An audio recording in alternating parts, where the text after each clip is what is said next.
Take a look at this. Just breaking, this coming into us today.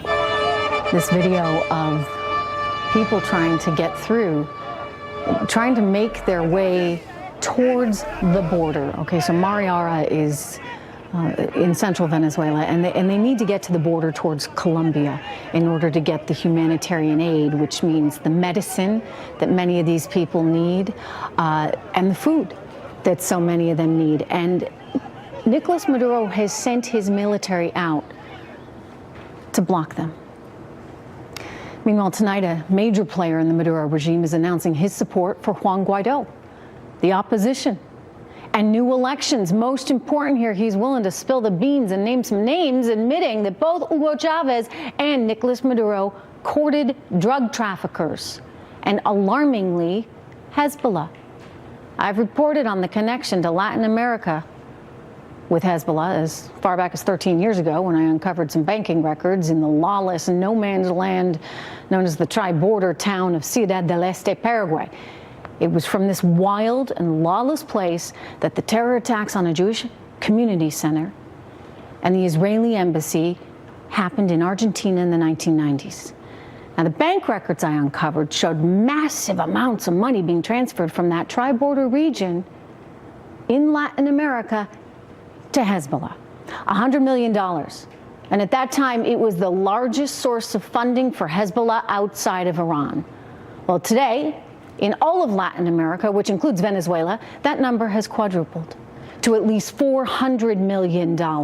More than a decade ago, I began hearing of Venezuela's connection to Hezbollah because anytime you have a criminal regime in charge, you run the risk of bringing in the bad guys, more bad guys, right? Drug runners and terrorists. Secretary of State Mike Pompeo confirming Hezbollah's presence there in Venezuela to me just recently. And tonight, we are learning from the man who ran Venezuela's intelligence division for more than a decade, probably no saint himself, that the same news is true, that Venezuela is a place where Hezbollah is active and hiding out in and could launch logistical operations from. So it seems to me Venezuela is most definitely a country we need to be focusing on. We don't want Hezbollah in our backyard. We don't want terrorists in our backyard. We don't want Russia, China, Iran, Cuba, drug traffickers there, so close to us, right? Here now to react to all of it, presidential historian Doug Wead. Doug, it is very good to see you because there's a part of history called the Monroe Doctrine, and I want you to walk us through that because I think they almost knew way back when that we could have problems like what we're seeing today.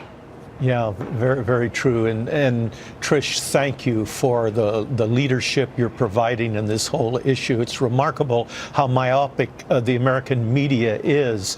I mean, we cover a fire in California or a snowstorm in New England, but the life and death struggles around the world we often miss. But this is a big one. The Monroe Doctrine was developed by John Quincy Adams, who was Secretary of State to President James Monroe, and it basically said to the kingdoms of the world, the empires of the world, hands off the Western Hemisphere.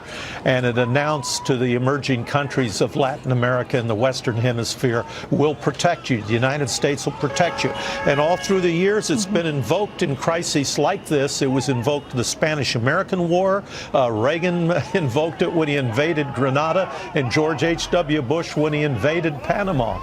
It says hands off the Western Hemisphere, whether it's Hezbollah or whoever, Russia with their Tu-160s, whatever it may be.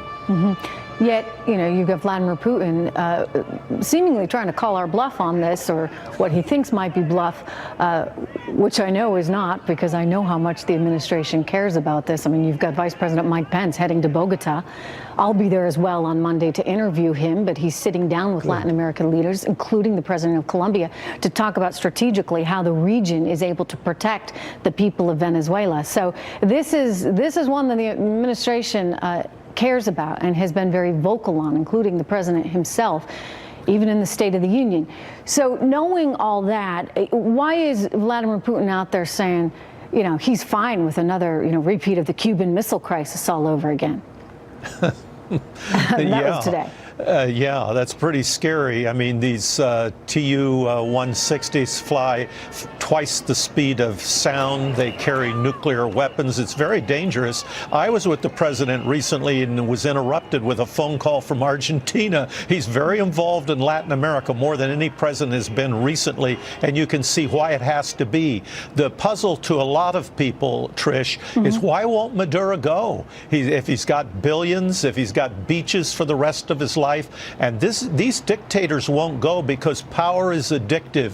Abraham Lincoln once said that a man can handle adversity easily, but if you want to test his character, give him power. And that's why we celebrate George Washington. He walked away from power. That's the American way. We don't understand these dictators who hang on to it, even when their people are seeking for help, and vote them out of office. Yeah, I keep saying this. It's all in the name of socialism, right? He's supposed to be helping the people. He wants to make sure that people have basic needs taken care of. But socialism, I believe, fundamentally as an economic system, simply does not work, and it is not sustainable. And at some point, you run the risk, especially in some of these places like Venezuela, of getting a lot of corruption in there. And you got a guy who's hanging on for dear life. He won't go, but yet his people are starving in the streets. And 1 million people, Doug, are expected to try and cross that border into Colombia just for some food, just for some medicine. This is reaching a climax, and it could be very dangerous, and it could go wrong. And we need to be supportive. What do you mean it could go wrong?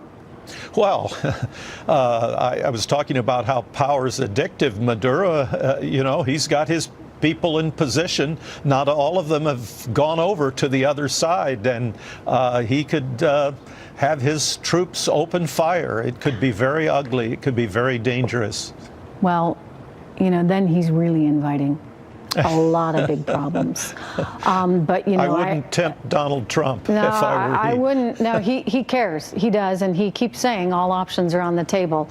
And as I said, Mike Pence is there in Bogota, in Colombia on Monday at the Lima Group, talking to all the leaders of Latin America, because no one down there outside of Cuba likes Maduro. Doug, it's good to see you. Thank you. Thank you very much. Okay, we got a lot more coming up. Actor Jesse Smollett appearing before